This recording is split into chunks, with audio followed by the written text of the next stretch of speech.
You're listening to an Anazao Ministries podcast. Okay, let's talk about it, guys. The much contended topic, the most controversial thing I think we've discussed yet, are live-action Disney remakes good or not? And what's been the best and worst of them? We're going to talk about it today. Guys, we're going to be doing a quick review of most of the live-action Disney reviews, and we're going to focus in on Alice in Wonderland, Aladdin, Beauty and the Beast, and Mulan. This is Systematic Geekology. We are the Priest of the Geeks. I am Joshua Knoll, your local Disnerd and one of the co-hosts of the Whole Church podcast, who's joined by the other co-host of the Whole Church podcast, the one, the only, TJ Tiberius Juan Blackwell. Hello. How are you? Yeah, how's it going? And back for a second time, special guest Elizabeth Pengelingan Clyde. It's just so much fun to say your name. How's it going? It is a fun time. It's pretty good. Yeah. All right, guys. Well, before we jump into it, just kind of curious what you guys been geeking out on lately. TJ, what you been doing? You know, a lot of the same things that I've been doing, really. That's fair. Yeah. So I've been geeking out really hard on Guilty Gear Strive, learning to use a fight pad. Sure. Yeah. I've mentioned this before, but I've been really getting into Disney Kingdoms comics. It's some comics that came out in like the 2016-ish era. So it's like about some of the rides, like Enchanted Tiki Room, Haunted Mansion, that kind of stuff. It's a good time. Penguin, what you been up to lately? Well, I just got a PS5. I know. I told you to get me one. No, it's not going to happen. So I have been playing Persona 5 and, of course, watching the anime to go along with it. So that has been taking up the vast majority of my time. Oh, yeah. You should get Guilty Gear Strive. Maybe. I'm getting the One Piece. I haven't gotten the One Piece game yet because I asked for it for my birthday that's coming up. So I should be playing One Piece next week. It's really good. Also get Hogwarts Legacy. We already have that. Okay, good. Because done. I already got 24 hours in it. It's bye. Nice. I've been longing to play that. I've heard PS5. Keep longing. Yeah. PS5 superiority gang keeps growing. Yeah, man. If I had that kind of money. All right, guys. Now it's time to jump into the real episode. The real episode. Yeah. All this is just nonsense. Yeah. So we are talking about the live action Disney movies today. We're going to start now. So why did we choose to talk about the live action Disney remakes? Oh, that's right. TJ wasn't there for that conversation. Because Josh hated on the live action Mulan. Yeah. Rightfully She so. mentioned liking Mulan, and I was like, there's a person who likes the live action Mulan? That exists? So we had to talk about it. So we have to talk about it. Page of notes. I will say, having rewatched it for this specifically, it's not as bad as I originally thought. Yeah. I did not hate it anywhere near as much as I did that first time. Yeah. And I also wasn't able to finish it the first time. This last time, wasn't so bad. Yeah, I feel like Mulan is definitely like the most contentious remake.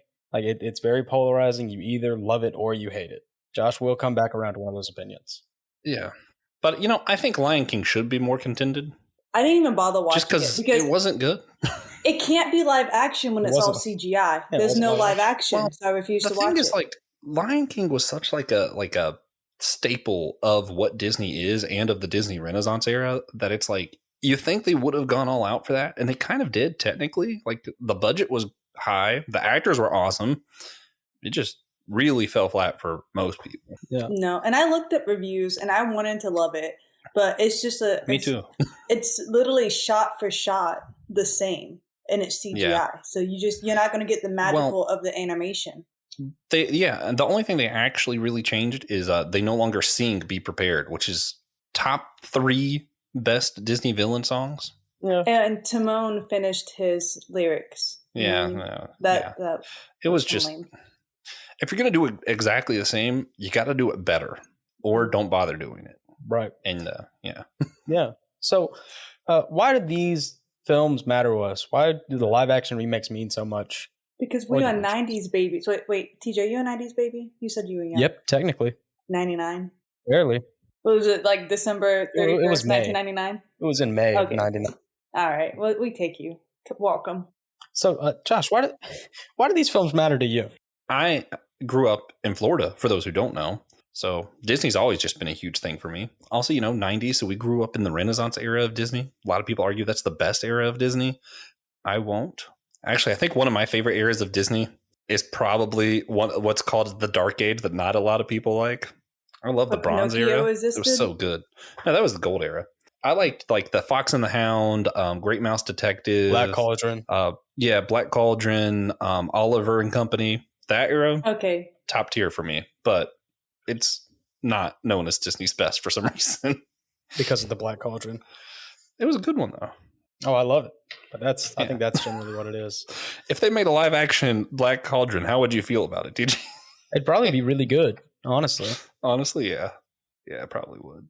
But Yeah. speaking of it, how are we rating and reviewing these? We're doing them 0 to 10. We're giving them a little review. But what matters, Pang? What matters in these remakes to you?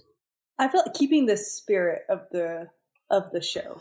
Like even, and we'll get into it, but like there's some like they completely did their own spin, but they still have the spirit of the original. And honestly, casting of the actors matters a lot.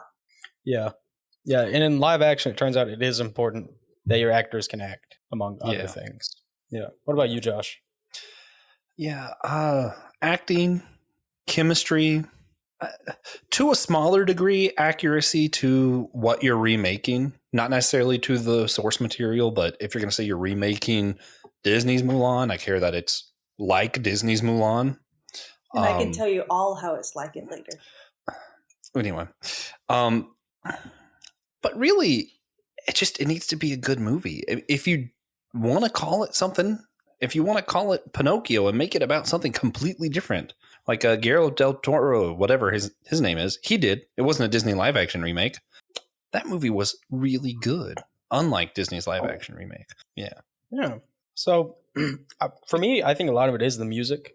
True. Because especially like the Renaissance era of Disney, like this is Disney music. These are the Disney songs. But we do already have the Disney songs. So it's at the end of the day, it's not that important. But I digress. So I guess we are each going to rate each of them from 0 to 10 and give a one-sentence review on the major live-action remakes since 2010, because the first one, which a lot of people don't realize, was Alice in Wonderland. They just don't associate it as like one of the live-action remakes. Yeah.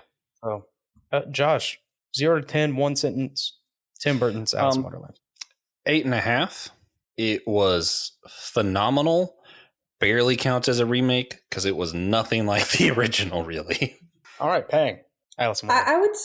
I would say an 8, just because I feel like the acting could have been a little bit better. Johnny Depp, always a fantastic time, but I actually loved all the differences because they still kept the spirit. She fell down the rabbit hole, the big and the small, like painting the roses red. Like it was still the spirit, but it was just a complete new take on it, which was fun because Tim Burton was all about it, and I love a little dark era that they went with. Yeah. All right. So Maleficent, Pang, 0 to 10. One sentence. Wait a minute, TJ. What was yours? Oh, I don't want to do these. TJ. Fine. I'll give it. I'll do the numbers though. I'll give it an 8 as well. It's a good movie. Yeah. Okay, Maleficent. I remember watching this and not being razzle dazzled, but not hating it. So I'm gonna just give a 7. I like that we got to see the character's backstory, but I don't want to sympathize with all the villains. I want to hate them. It's the point of a villain. True. Usually. Yeah. I'm gonna go with 5.5. I thought it was really good, better than your average movie, but barely. And I do like sympathizing with my villains. I just didn't sympathize with her. All right, I'm gonna give it a 4. I think it was bloated. Fair. Yeah, bloated. Yeah, Josh, Cinderella, 0 to 10. Yada yada. 2. It wasn't awful, but I would never choose to watch it again. 2 out of 10 sounds like a pretty awful movie, in my opinion. It's definitely significantly worse than like an average movie. Most other movies I watch, I will enjoy more. Maybe a 3. I'll bump it up to a 3. Okay. 5 is average for me. Well, Okay, in so a 3 grading out of 10. standpoint, average is at least passing, and it's not even passing, but whatever. I would give that a 9 because it was what it was. It was a Cinderella story, and you can't deny that the spirit of the Cinderella was there. Everyone was so well casted, and the actors really made that movie like they all looked like the characters. They had the spirit of the characters, and only Cinderella. Like, think about how many other people have remade that storyline of Cinderella. Like, it's iconic, and they nailed it. Yeah. All right. This is where I meet the road.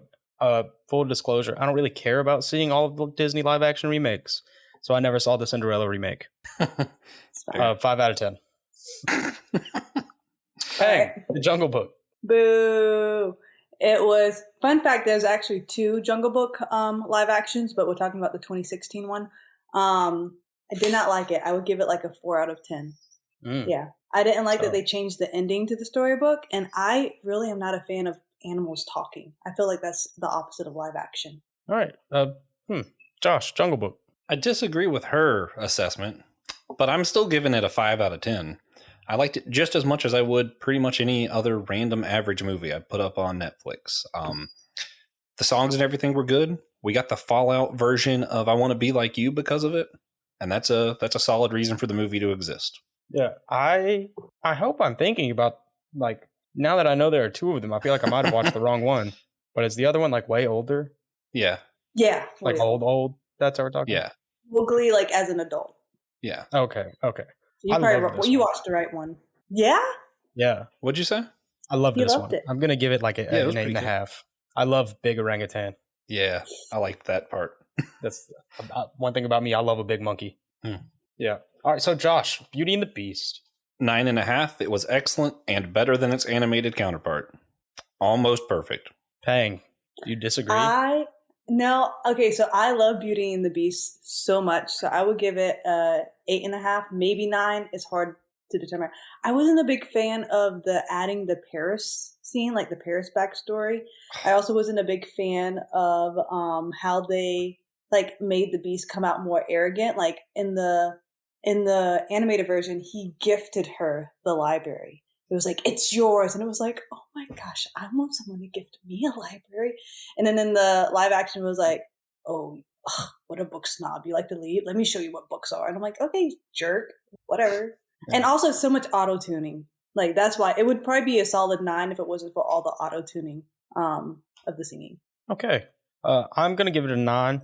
I love this. I watched it with my friend Seth while he was getting his dreads done, which took longer than the movie is, and it's pretty long. I said earlier, music was important. Evermore is, I think, the best song from a Disney live-action remake. Absolutely. So, 9 out of 10. And next, we're doing Christopher Robin, Pang. I'm going to be honest, I'm not a Pooh fan, so I didn't watch this one.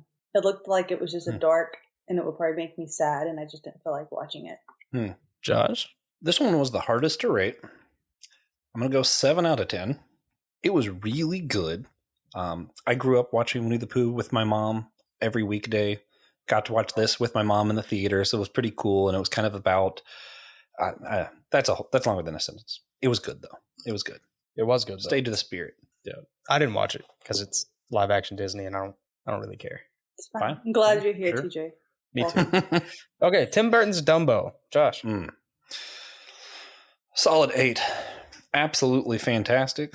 I just don't care that much about the story of Dumbo, but I think Tim Burton did excellent with this. I liked the tone of it a lot. That's really most of it. I just really liked the tone. All right. I'm going to say a 5 only because I started it, wasn't interested, and I didn't finish it. So can't comment on the ending. I also did not see this one. Ending was good. You should watch it. You would like it. Don't tell me what to do. No, TJ. I mean, TJ would like it. I know TJ's interest better. Yeah, a lot of these just fly under my radar, honestly. Yeah, I'll hear it comes out, and then I'm like, that's cool, and never comes up again. So fair enough. Yeah. All right, Aladdin. Live action Aladdin. Pang. Okay, so love Aladdin. Had a crush on him, so I'm going to give this one probably like it's so hard because I want to do everyone 8.5 and a 9 because I feel like 10 just doesn't really exist, if that makes sense. Thank you. At Christian Ashton. Well, I mean, it will leave me dumbfounded, awestruck, and like amazed, and nothing's happened like that. So I'm gonna say 9. Just solely, it would probably be a 9.5 if they didn't do that. The input of the feminists, like I love females, I love female power, but like that silent song did not need to be in there. And the casting of Jafar was really like what he was just blah. like Jafar was like twisted in the animation, and like he was just a very fun villain, and this one was just like he was this. Yeah. Well, they can't see me doing my blank face, but I did a blank face, everyone. Yeah. Great. Yeah. Josh. 8 out of 10. I agree with Pang about the song, sort of. More on that later. I thought the rest of the songs were done really well. It was excellent, and Will Smith was amazing. Agreed. Almost exactly. Mm-hmm. Yep. Fair. Yeah. We'll discuss particularities later, but The Lion King. Josh. 1. Solid right. 1.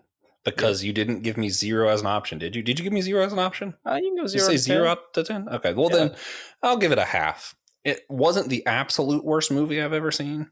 And it wasn't that it was trash. It's that you were trying to remake the cartoon. So since that's part of our criteria, man, did you fail. It was so, like, they did exactly the same thing. They picked all the perfect cast, and they made one of the most life-filled animated movies feel completely lifeless. So, yeah, not a fan.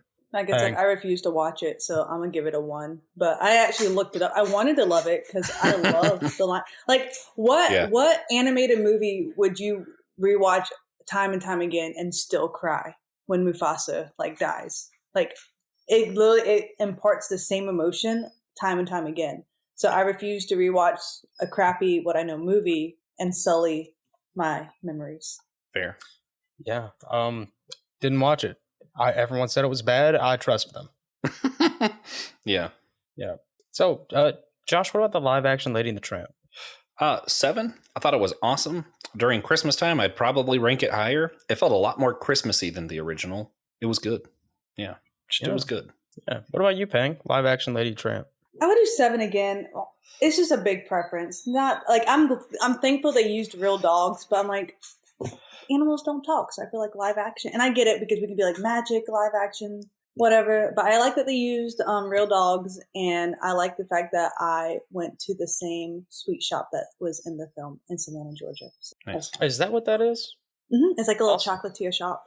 Yeah, we've probably been there then. Yeah, probably. I also didn't watch that one. Fair. You didn't miss much. Yeah, no, you did. That's what I'm hearing. It was good. It was really good. So, Pang, Mulan, 1 sentence, and 0 to 10.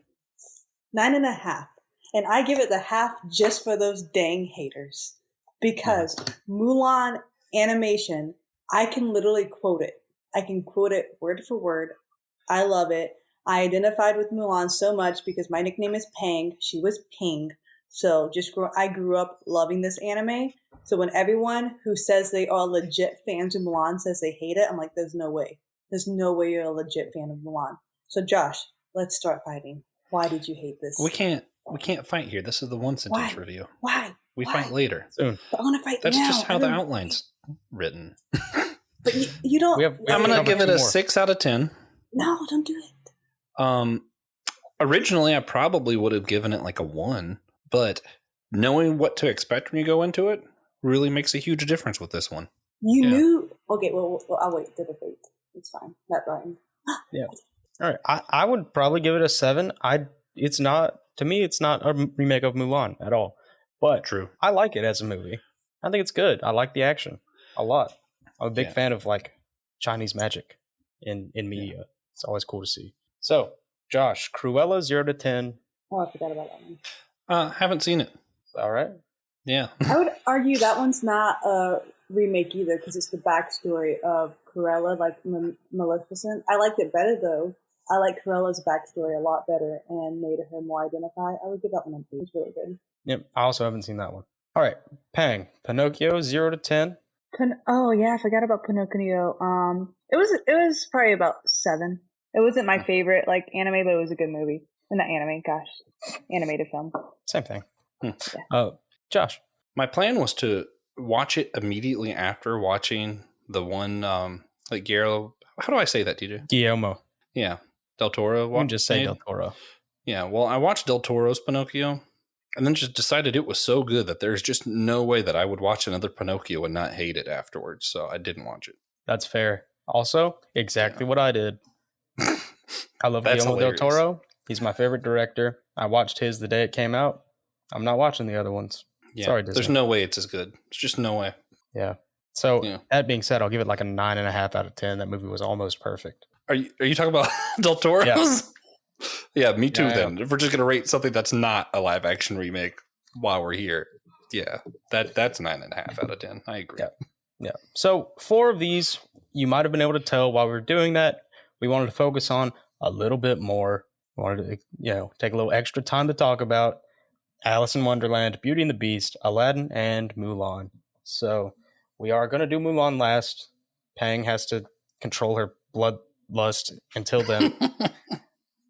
So Alice in Wonderland, live action. Yeah. Josh, go ahead. So, what didn't you like about it? I thought I said it was awesome. Oh, okay, just kidding. My bad.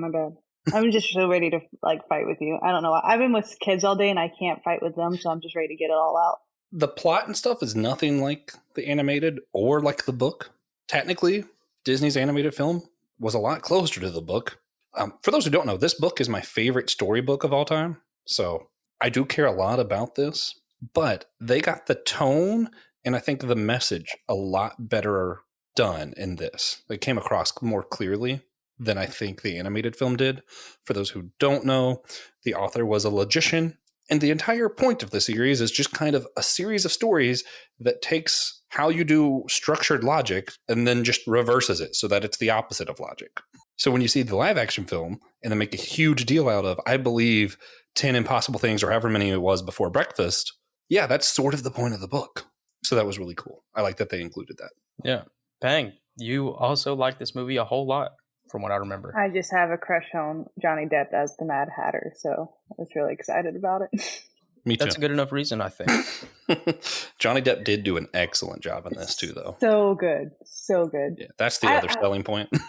Yeah, I wish Alice wasn't as weird almost. I know she was supposed to be I know people like it, but I just wish she looked a little bit more less ghostly, if you will. Which I also really like that Tim Burton made everything look so not it just none of it looked right. And I think that's how it should look if you're in Wonderland. Nothing should quite look right. That was fun for me. Yeah. I think it was really underrated as far as live action remakes go, because they don't consider one, Even me, I don't really ever think of it as a Disney live action remake. It doesn't feel like one. But I actually forgot it was a live action until we put this list together. It feels like it's its own thing, separate from the cartoon or the book or anything. And I like it as its own separate thing. I usually have its version of Alice, the score that it does. I usually include it in our Disney road trip when we drive to Disney World. It's good. That's fun. True. Yeah. I say we should plan a game trip for Disney. I agree. Let's go. Yeah. Systematic Geekology, all of us. Yeah. Patrons, you're paying, so we need more patrons. Sign up now. So, oh man, you have anything else you wanted to say about Alice? I'm good. No. All right. If Josh is good, then it's over. Wow. Beauty and the he usually talks about Alice a lot. I have a lot to say, but more about the book, so I'll save it for later. So, Beauty and the Beast, a lot of people's favorite one. A lot of people think it's the best one. Yeah. What do you think, Pang? I truly do love it, and because I loved it so much, I feel like I was a little more critical. Gaston, perfect. LeFou, perfect. I hate to say it because I love Harry Potter. I feel like Emma could have done a better job being Belle. Just saying. No. I know. That's that. But I think it's the singing. That's why I think that. Because she was so good at it? No, because she was so out of tune. It was so good. Yeah, but I really did. I liked it overall. It was really great and fantastic, but I would rather watch the animated film. Absolutely not. Yeah. You can be wrong. I get, especially for the nostalgia feels, why people would like the animated film better.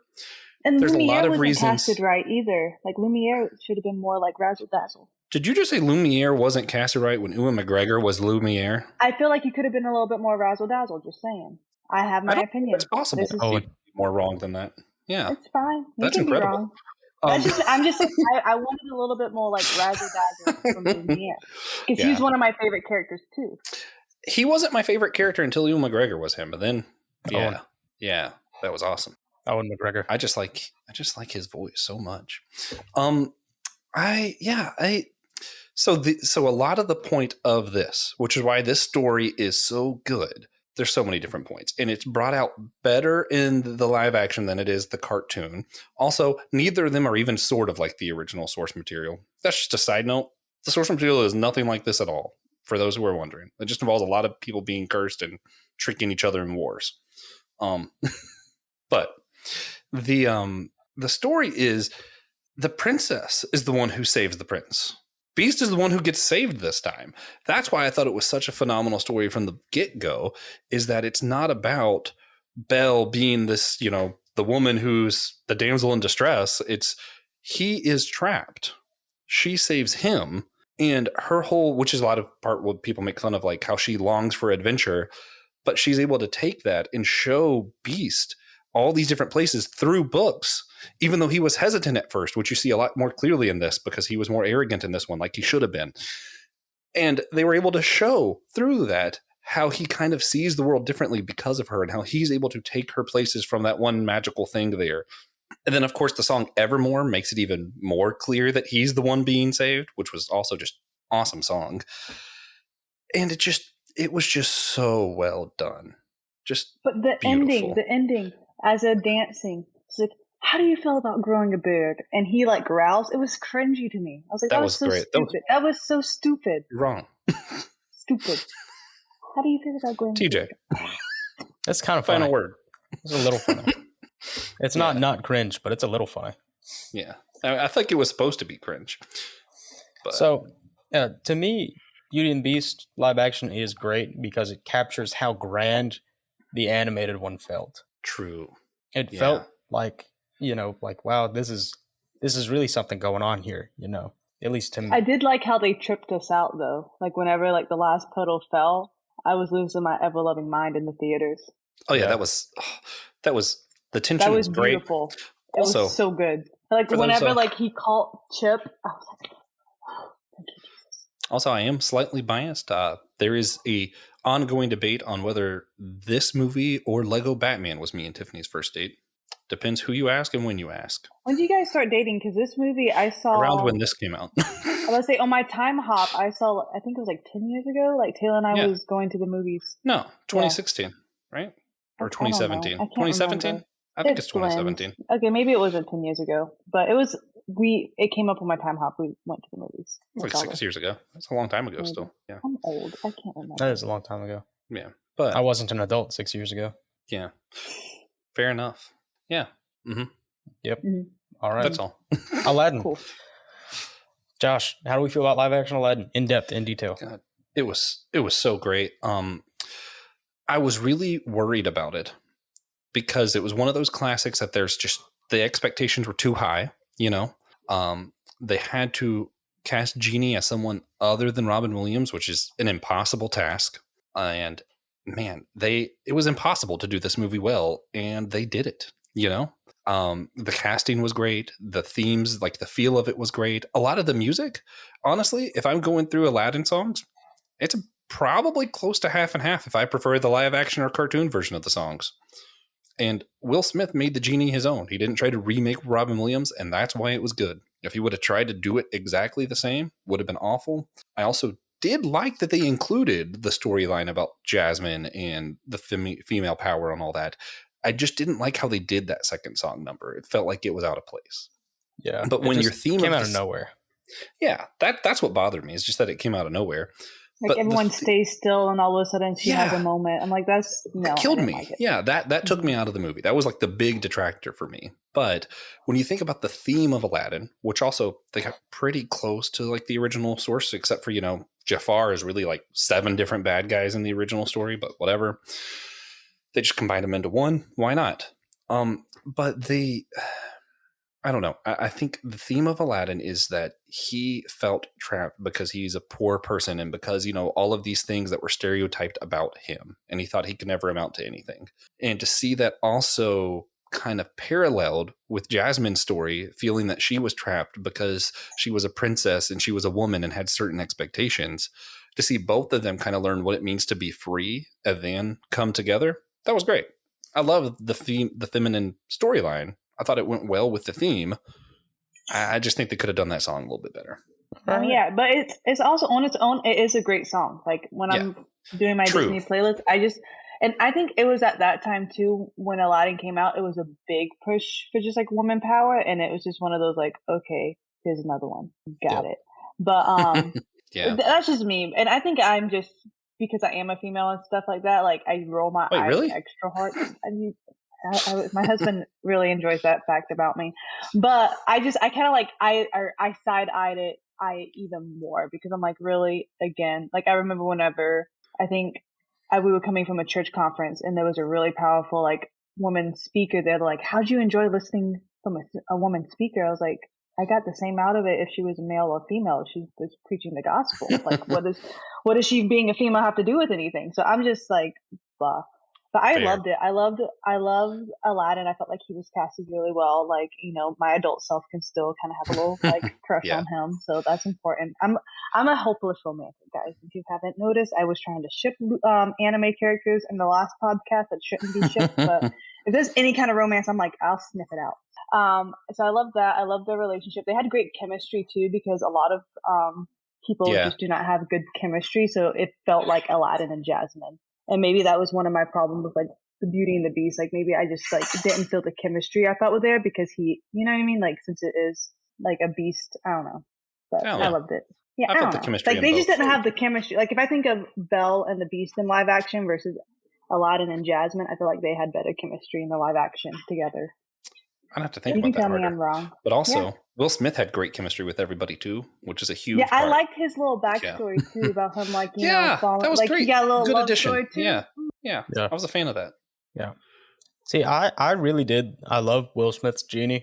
Of course, I don't love him as much as Robin Williams' Genie. Same. But I really did. Watching it in theaters, I feel like watching it at home, not even the same. If I'd watched it at home for the first time, probably wouldn't have liked it that much.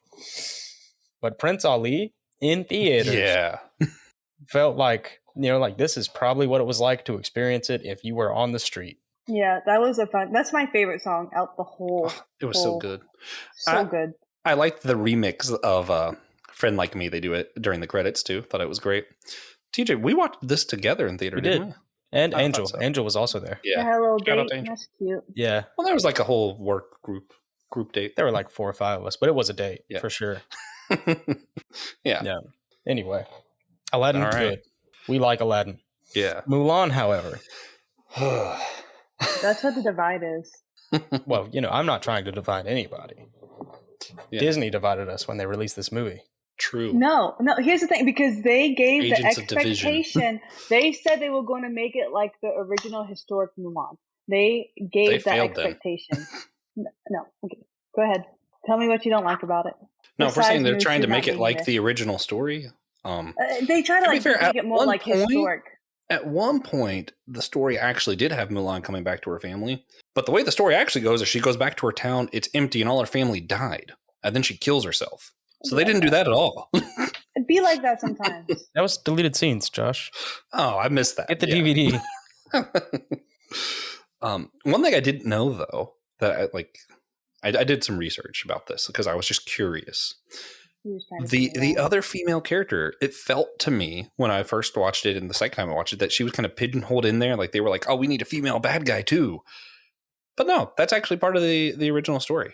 So Okay, I'm glad you got that right. So but also, cool.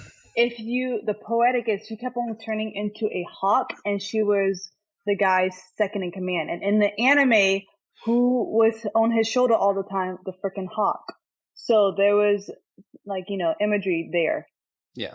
But most importantly, the things that make Mulan a good movie, the animated one, are the songs and Mushu. So both of those are missing, which makes it a bad movie. Songs were not missing. The songs actually singing was missing, but that's what makes a song a song. The spirit of the songs were there. The spirit. And I can tell you every single thing. So whenever she's getting ready, they had the Getting Ready With Me song going, like, wait and see when, like that was there. So a true Mulan fan, we're going to be excited because we hear it. And then whenever they were right before in boot camp, the general said, we're going to make men out of you. And they did the same like scenes, like the iconic scenes while they were training. So there was the spirit of that song. And whenever she's like trying to like enhance her chi, the reflection song is playing in the background. So that is her reflection showing her inner self. So there is a song, sir. And they did it with the man song that I can't think of the Make a melody Man Out of right You? now. Yeah. No, Yeah. not the man one. A Girl Worth Fighting For? Yeah, A Girl Worth Fighting For. Yeah, because she that was was like, funny. It doesn't matter what she looks like. I care about what she cooks like. And she's like, how about a girl with all the songs are there. So, See, gosh. I noticed all of that when I watched it the second time, which is why I bumped it up to like a 6. But if you're not going to do the actual full musical numbers, don't do the movie. They literally not worth it. They said this is what they're doing. And they wanted it. Which they is when they should have known not to make so it. animated and cheesy. They wanted it to be more like it was almost a historic not documentary you were watching, but that's what the feel they were going for, and they gave out what they were doing beforehand. It's not Disney's job to meet your expectations. That's true. Yeah, that's true. They can make however bad a movie as they want. More power to them. Also, the real thing that bothered me the most about it, honestly, the Chi storyline, I just did not like that at all. It felt very much like Disney doing the power is in you, and if you just connect to yourself, then you can do it. And I'm like, that's just I will say, mostly I wasn't not the biggest true. fan of Chi either. I was like, okay, but I was thinking back in ancient times. I was like, I can see how this fits. So I will give you the Chi is not my favorite, but it's still not. And I feel like by making Chi basically superpowers, I feel like they kind of demean the actual religious beliefs about Chi.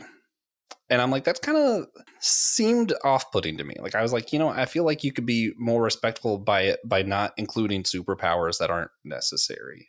They were trying with the Chi thing, and really the only superpower was with the mystery, what's her name, Yang. I can't say it because I'm trying to think of it. Yeah. But that was really because of her transformation.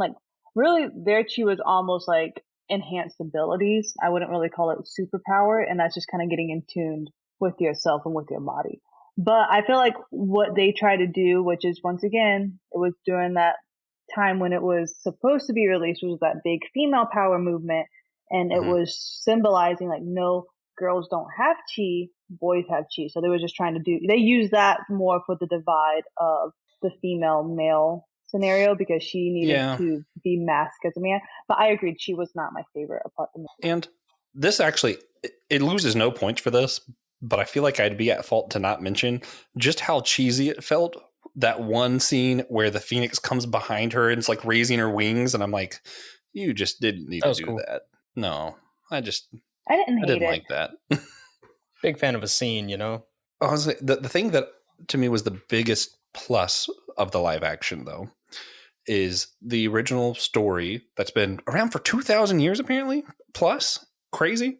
But yeah, the original story had a lot to do with her learning to value her family. So the fact that they had the sword and they added that symbol that was the value of family or whatever, I was like, okay, that was pretty cool. That was a good nod to the original moral of the story. Mm-hmm. And one thing about the Phoenix, why I don't know exactly why they replaced it with Mushu. I didn't get too far into that rabbit hole because I enjoyed the movie. The Phoenix back in the day was represented apparently male and female. There used to be a male one and a female one, and then later on they just combined it into one, and it symbolizes how she has embodied the male and female of Chi or something like that. Yeah, they had to. That's why they did. They had to sell the original to children, so they put in the funny dragon. Yes.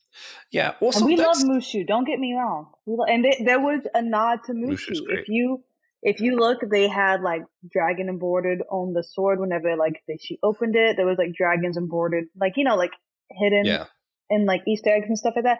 And also, whenever the general was talking to the troops about how you would get kicked out of camp and what happened, he said, "Disgrace, disgrace on you, disgrace on your family, disgrace." So there was a nod to Mushu. Which, don't get me wrong, I love Mushu. Nothing replaces a real Mushu. But there was no place for a talking dragon in a live action. Disagree. It would have been great if they also did the songs and just did it exactly. If they just would have only did the animated movie. No, I don't know. I don't know how they would have done this better, honestly, because it's just kind of a hard one to translate, I guess. It just felt, I don't know. It felt odd. I didn't like it as much without Mushu. My understanding, though, was that a lot of people particularly like Chinese government took issue with Yeah, it was Mushu in very some of the offensive. songs. Well, Yeah, they took even it as then, being demeaning to their traditions. but I mean, Mushu made a lot of racist slurred jokes in the animated one that we didn't Yeah, there's that catch too. as a young one. So Yeah. it was very offensive to like Chinese culture. Yeah. But I do think without the racist part, so we, not that part, but I think the rest. It has to say, just add an advisory. Yeah, but the rest of the parts of like Mushu and the songs, and this also goes for like Aladdin, I don't think we would have gotten any introduction to different beliefs or this kind of culture allowed in animated films in the 90s without some of that kind of downplaying it, Like, I'm thinking about it now, I'm like, man, my parents let me watch a movie where they talked about Allah and sung about Allah in the songs, I'm like, that's actually kind of weird. But I think if they didn't downplay stuff a little bit, we wouldn't have been introduced to the culture. And I think overall it's a good thing to be introduced to other cultures, even if you disagree with some of their values and religious beliefs. Yeah. Yeah. So, Pang, is there anything on that sheet that you haven't brought up yet? No. Oh, also, I mean, it's just a cute little, like, I just feel like the people who hate on Mulan so much because they say they love the original, I question how much you truly love the original, because you're going to love it because it's still a product from Mulan. You know what I mean? Like, you couldn't have the live action without Mulan. And so if you truly loved it, you would find things to love. Like the little sidekick, his name was Cricket. You know what I mean? And he kept on he almost died like 3 or 4 times, but he was freaking lucky. So even Cricket was portrayed in it. But only like people who really love Mulan will appreciate the little Easter eggs in it. So here's my counter to that. Okay. If that were true, everyone who loved Lion King should love the live action Lion King, because it was exactly the same. But you don't, because it just wasn't done as well. No, there's no Easter eggs. They just tried to mimic. No, because with the Lion King, they literally just tried to CGI replicate. This was not a CGI replicate. There was no Easter eggs in Lion King. That's true. But the same thing, the same problem still attaches. It's just, it wasn't done as well. It didn't have the same feeling. It didn't have the same excitement. It was just... I'm going to be like the rest of the world and blame that on COVID. That's fair. If we could have seen it in theaters, we might have enjoyed it more. That actually is probably true. Mm-hmm. Yeah. Well, I think what it is Mulan is such a good movie that it didn't need to be remade. Am I saying it's the best one in the Renaissance? I don't know. You tell me. No, Hercules. All the way. Oh, okay. I would love to see a remake of Hercules. Well, good news. You mean Huncules? I can you mean that one. Huncules. Is it in the yeah, they're making it. They are making it. I read that. There was another one. I'm cautiously excited. It is by far my favorite thing. It was one of the ones growing up that I connected with the most. This guy who just completely feels like he doesn't belong. I love it. The thing that makes me most excited is when they talked to Danny DeVito. They asked him if he was going to be in it. He was like, "Yeah, of course." They were like, "Sweet, you're going to be Phil, right?" And he's like, "Phil, no, I'm going to be Hercules." Yeah. He started flexing. I'm like, man, if they would actually do it, make Danny DeVito Hercules, it'd be my favorite movie. Yeah. I just hope they don't do The Rock, because The Rock would be too. That's true. That would be. You know annoying. what I mean? Like, that's just too much. I was like, we get it. He's cool, but like, you already Maui. Okay, calm down. Yeah. You're a god. No. You don't get to be another one. I think it's funny how much Mulan and Hercules really have in common. Yeah, that's like fair. that. They're pretty similar movies when now you think about it. Out, yeah, like they are fair. Okay, so I even disagree with Disney. Would you count Mulan as a Disney princess? No. Technically, by Disney, she is. Yes. You're wrong. You would say she's a Disney princess. So by Disney standards, because she saved the world, or because she's a hero or heroine, she gets to be classified as a princess. Fair. And I disagree. She's my princess. Fair enough, TJ. My argument is very simple, and it's not surprising to anybody. So Mulan is in Kingdom Hearts. Kingdom Hearts has the 9 Princesses of Hearts, and when they redo it, they come up with new 9 Princesses of Hearts. Mulan's not considered either. Thus, she's not a princess. Kairi is. Kairi is a Disney princess. Kairi all the way. Yeah, that's because Square Enix is dumb. Like, she married, well, even if you do the animation and stuff like that, she married General. So she's not born to a king, and she didn't marry a prince. So I will always say Beauty and the Beast is my favorite Disney princess movie, and then Mulan is my favorite. Fair enough. Hercules is my favorite both as well. He is my favorite Disney princess. I think because Meg isn't counted as a Disney princess, and technically she helped Hercules. She shouldn't be either. Save all the people. I mean, I'm saying by definition, technically Meg helped save all those people with Hercules. By my own criteria, I think my favorite Disney princess is Alice. I don't know how to explain that one to you, but she's a princess of heart, apparently. So, is this where we agree to disagree with Josh? I usually just say, Josh, that's a bad opinion. Yeah, you know what? I think it is. I don't know why she was counted as a princess of heart, but since she was, Kingdom Hearts, just like I believe in biblical inerrancy, I believe in Kingdom Hearts inerrancy. Everything it says about Disney has to be true. Yeah. Yeah. My favorite Disney princess is probably Morph from Treasure Planet. No. Right, TJ wins. Yes. They can be any of them. No. Are there any other live actions coming up that we're excited for or not excited for? Treasure Planet, they haven't announced it yet, but they're going to do it. I don't know. I don't know what live actions are coming. I'm kind of like TJ. Like I'll hear about it and then I'll forget about it and I'll catch up later. So I am excited for the Peter Pan and Wendy. I think it can be done well, and it sounds like they're putting a lot of good effort into it. That's going to come out shortly after we make this come out. It's not. It doesn't look like it's going to be. Hook already exists. Yeah. The one that I think I'm most concerned about is Hunchback of Notre Dame. Dude, okay, because that's one where music is one of the best Disney music ever. That is my favorite Disney villain song. Hellfire is awesome. So good. But if you're going to be doing it like accurate to both the cartoon and the original source, that live action film should be rated R, and they're not going to do that. So I just rather them not make it. Does Disney even have a rated R? Deadpool. Technically, yes. Technically. I don't really associate Deadpool with Disney too much. Have y'all seen Little Mermaid yet? That's in theaters right now. What? I didn't think it was out yet. I thought it was like 2 months from now or something. Why did I think it was out? I thought it was June. I don't know. Was it? You might be right. Which one? Which right? I hope it's not out because May 26th. May 26th, yeah. Really? Yeah. Is that your birthday? Wow. It is. They've been talking about this for a hot minute then. Yeah. But we'll see. Yeah. All right, guys. Well, and with that, let's go ahead and jump to the wrap up. We've talked about this long enough. So we like to start with recommendations. I will not recommend Mulan to anybody, but what I will recommend, I'm trying to think of what I want to recommend. You know what? Here's one that just to surprise TJ. I'm going to recommend the Dresden Files. Started listening to an audiobook. Surprisingly good. Not that surprising. TJ and Christian's been talking about it for a while, which is why I listened to it. But I was like, man, I actually could get into this, which is upsetting because it's an incredibly long series. Yeah. TJ, do you have a recommendation for everybody? Yeah, I was recently reminded by somebody saying that the Twilight books were very good. What my favorite fantasy book is, everybody should read The Name of the Wind by Patrick Rothfuss. It's amazing. The language Patrick Rothfuss uses is beautiful. He is an artist with words. The book is fantastic. I couldn't recommend it enough. It is perfect. Would you rate that 10 out of 10? Yes. I've just been waiting for something that you would. That's exciting. No, I'm gonna put that on the topic list then. I'm gonna read it. It's so good. Pang, you have a recommendation for everybody. I do.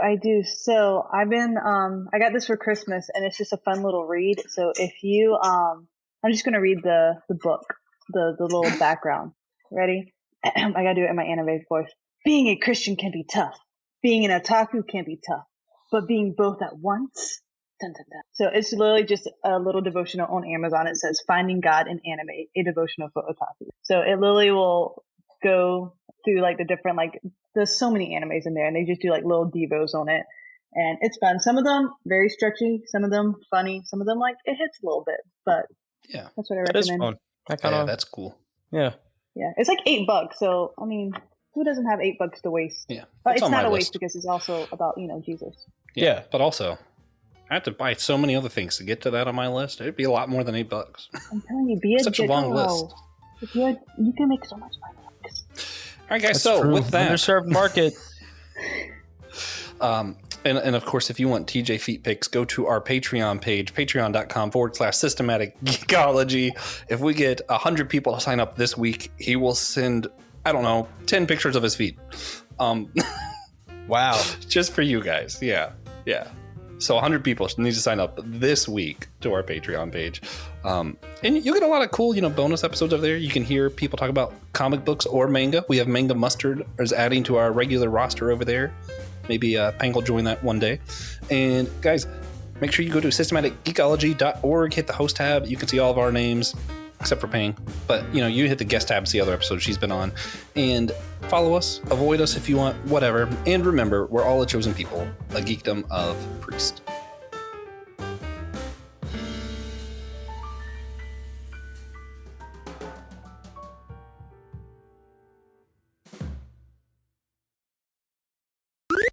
This was an Anazao Ministries podcast. If you enjoyed this show and would like to learn more about our network, be sure to check out the Anazao Ministries podcast network.